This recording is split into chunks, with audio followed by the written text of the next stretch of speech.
तो साथियों नमस्कार। आज हम मिलते हैं, हमारे जो डॉक्टर साहब हैं डीके शर्मा जी है। इनका 30 से 40 साल का तजुर्बा है, स्पेशली गायनिकोलॉजी है ये, और बढ़िया तरीके से बच्चों को बढ़िया एआई के बारे में अच्छी जानकारी देते हैं। तो आज हम सबसे मेन टॉपिक होता है किसानों को जो आज नुकसान है। आज पशु 1 से 1.5 लाख रुपए का जो लेके आते हैं, उसमें बार बार पशु रिपीट हो जाना। अगर पशु बार बार रिपीट होगा, वो दूध ना देगा, तो 1.5 लाख वाले पशु 20,000 में भी हो जाएगा वो।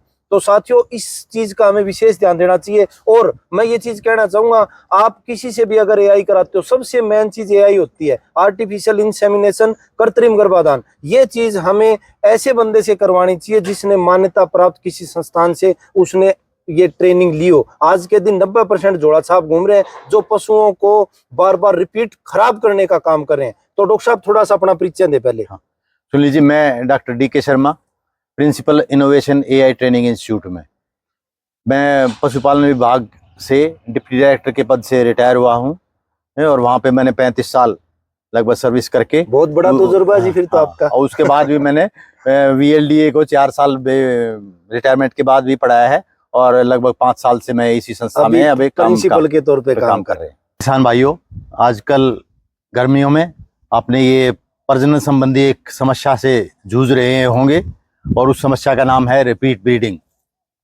ये गाय और भैंसों में, हालांकि ये सीजन गायों के लिए उपयुक्त माना गया है, क्योंकि गर्मियों में ज़्यादातर गाय हीट में आती हैं और उनका ही प्रजनन करवा के हम आगे प्रजनन से उत्पादन लेते हैं। लेकिन इन दिनों में ज़्यादातर या तो किसान की थोड़ी सी लापरवाही से या एआई वर्कर की लापरवाही से हमें रिपीट ब्रीडिंग की बहुत बड़ी समस्या का सामना करना पड़ता है। किसान के लेवल की तो एक ही लापरवाही हो सकती है कि वो सही समय पर एआई की सुविधा लेने का इंतजाम करे, अर्थात वो एआई कराने का सही उचित समय अंतिम दौर को ही चुने। जो पशु के मध्यकाल है उसका अंतिम दौर पहचानना उसके लिए बहुत जरूरी है। और उसके लिए हम किसान भाइयों से अनुरोध करेंगे कि वो चाहे गूंगे आमे की भी हो सकती है या बोलती भी हो, लेकिन वो जब आवाज देने लगे अर्थात बेलोइंग जिसको कहते हैं वो करने लगे, तो उसका इंतजार करे, क्योंकि इसके समय 10 से 14 घंटे का होता है और वो अंतिम दौर में ही की गई एआई सफल होती है।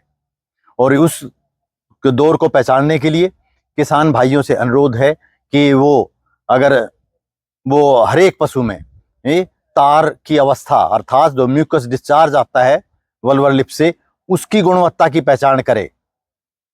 उसकी गुणवत्ता अंतिम दौर में वो एक पतला तार जैसा डिस्चार्ज दिखाई देगा, लेकिन उसमें शर्त ये है, या किसान भाई इसके तरफ ध्यान दे सकते हैं कि वो एक पतला हो, लंबा हो, बिना टूटे जमीन तक टच कर सके, और वो पारदर्शी भी होना चाहिए, मीन्स शीशे जैसा, या और उसके साथ साथ उसमें किसी तरह की गंध या रंग नहीं होना चाहिए। तो ये इस केवल तार अवस्था से किसान भाई इस अंतिम दौर को पहचान सकता है। और किसान के लेवल की तो इतनी ही बात है कि सही समय पर एआई का प्रावधान करवाए।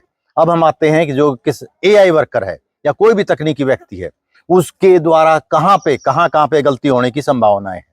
और वो जो पहली गलती बहुत ज्यादा, जिसमें कि थोड़ी लापरवाही, मैं कहूँगा लापरवाही के कारण ये उसमें रिपीट ब्रीडिंग का केस वो बन जाता है, वो है थाइंग प्रोसेस। जो एआई का पहला चरण थाइंग या वीर्य का तरलीकरण कहलाता है, उसमें हमारी छोटी सी लापरवाही किसान के लिए नुकसान का कारण बनती है। और वो छोटी सी लापरवाही है कि वो हम जिसके पानी के कोई भी बर्तन में हम गर्म पानी की में लेते हैं और उसमें ये सीमन का स्ट्रा है उसमें डालते हैं।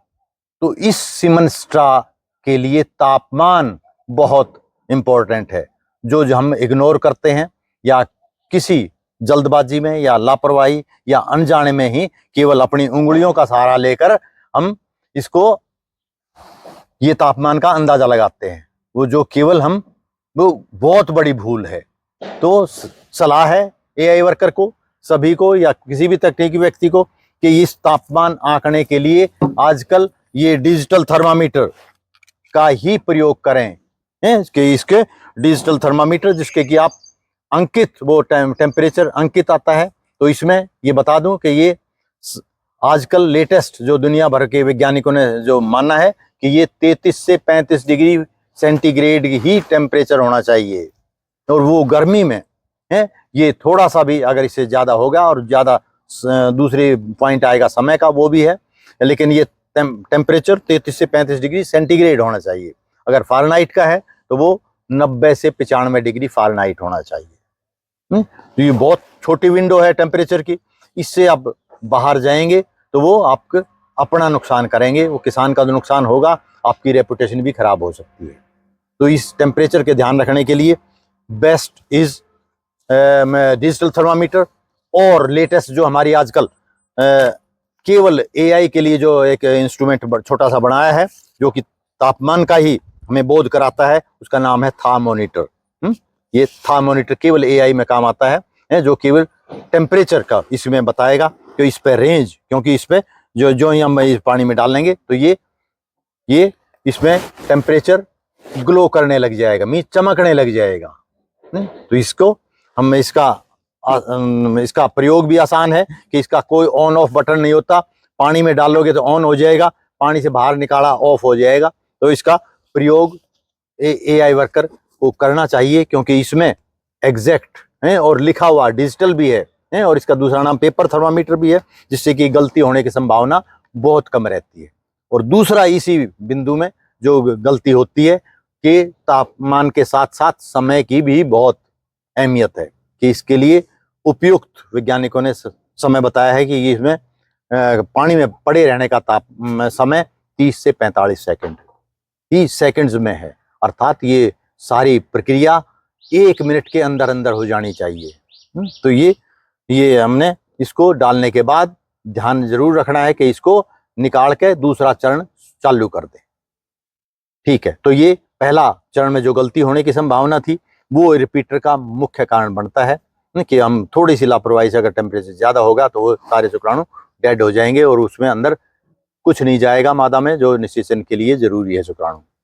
और जो इसके साथ साथ एक और छोटी सी बात बता दूं कि ये जो तीसरे चरण का एआई का तीसरा चरण है वास्तव में गर्भाधान करना, उसमें भी जो हमारी रेडीमेड में क्या लोडेड गन है उसका प्रयोग तुरंत कर रहे हैं, कोई इंतजार ना करें। मींस या इसके जब एनिमल पहले तैयार है उसके एआई के लिए, तभी वो गन लोड करने का कार्य करें, अर्थात बिना देरी किए गए इसे हमें एनिमल के पास जाके इसे इंसेमिनेट कर देना चाहिए।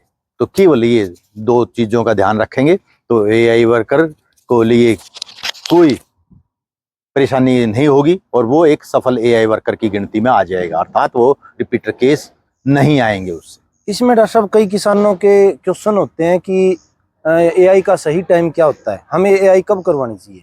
हाँ, ये सुनील जी, हमने जैसे पहले बताया कि वो ये समय किसान ही फैसला करता है कि मध्यकाल में तो लगभग 10-14 घंटे तक भी रह सकती है वो, लेकिन वो केवल बोलने से ही या उसके आवाज देने से ही नहीं उसको बुलाना चाहिए, जो कि उसके म्यूकस डिस्चार्ज है, वजाइनल से जो डिस्चार्ज आता है उसकी गुणवत्ता देखनी चाहिए, कि वो ही केवल सिंपल एकमात्र इंडिकेटर है कि अब एआई करने का उचित समय। जैसे मैंने बताया कि वो लंबा पतला तार है, पारदर्शी मींस शीशे जैसा हो, और उसमें कोई रंग या गंध नहीं आनी चाहिए। That is the only indicator for the farmer, जो उसकी हालांकि बोलना तो कोई बोलती भी है, नहीं भी बोलती, गूंगा में की भी होती है, और दूसरे लक्षण भी किसी में हो सकते हैं, नहीं हो सकते, जैसे दूसरे पशुओं पर चढ़ना या वो किसी में होगा, किसी में नहीं हो सकता है, और पशु बंधा भी रह सकता है, तो वो भी चढ़ने वाला भी हम नहीं पहचान सकते कि हर एक पशु में होता है। लेकिन जो ये सभी पशु में देखा गया है वो तार की अवस्था एक पूर्ण प्रमाण है सही समय का। जैसे डॉक्टर साहब कोई बोलता है पशु, तो बोल के जैसे बंद होता है उसके बाद 14 घंटे या कैसे होता है ये टाइम? कई किसानों को पता नहीं होता, कंफ्यूज होते हैं इसमें। तो नहीं, जब से वो पशु बोलने लगे हैं, जब बोलना शुरू करे उसके 14 घंटे उससे हाँ लगभग 12 घंटे।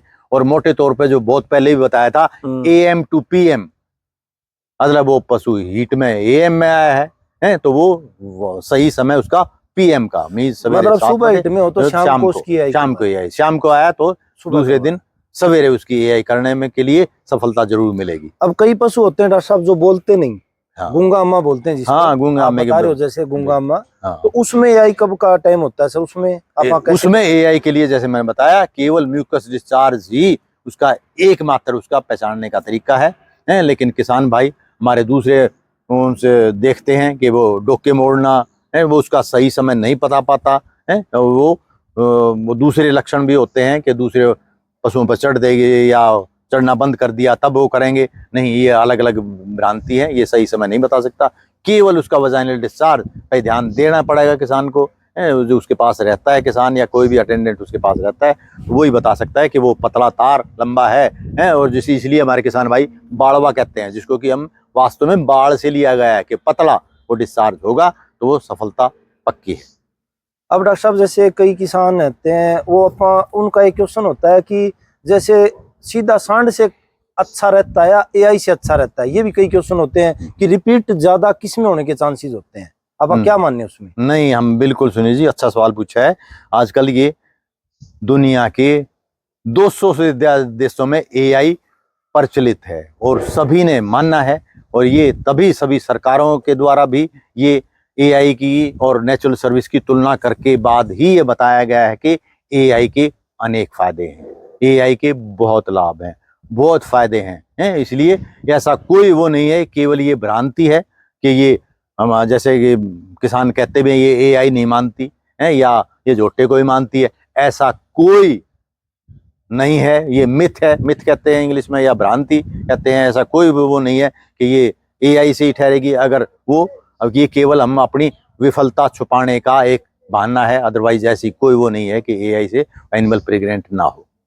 मतलब इस समय एआई में कंसीव करने के चांसेस बहुत ज्यादा हैं, बिल्कुल सही तरह से। तो इसमें डॉक्टर साहब जैसे कोई पशु है उसको बार बार अगर कोई रिपीट हो रहा है तो उसको खाने पीने का भी कोई ऐसा है क्या, कोई ध्यान देना चाहिए जो पशु रिपीट ना हो, कोई ऐसी चीज है कोई? हाँ, ऐसी ये तो सुनिए जी, हर एक चीज में खान पान का तो विशेष महत्व है ही। प्रजनन में चाहे वो बांझपन से लेके रिपीटर से लेके या वो प्रेगनेंसी में, हर एक उसमें तो बहुत फर्क पड़ता ही है। बिल्कुल ये रिपीट में अगर सही सारे पोषक तत्व नहीं जाएंगे तो वो दोबारा वो जो बच्चा जो निषेचन क्रिया हुई है उसको इम्प्लांट होने में दिक्कत आती है, उनको इम्प्लांट वो मादा के गर्भाशय में नहीं हो पाता ठीक तरह से। तो बोलिए संतुलित आहार की तो हम वकालत करते ही हैं, और इसीलिए हमें इसमें एआई वर्कर को ये न्यूट्रिशन का भी लेसन दिया जाता है, उसकी भी मिनिमम जानकारी दी जाती है कि वो खान पान उसमें भी रोल अहम अदा करता है। अगर सभी तरह से आपने ठीक तरह से तरीके किए, अगर उसमें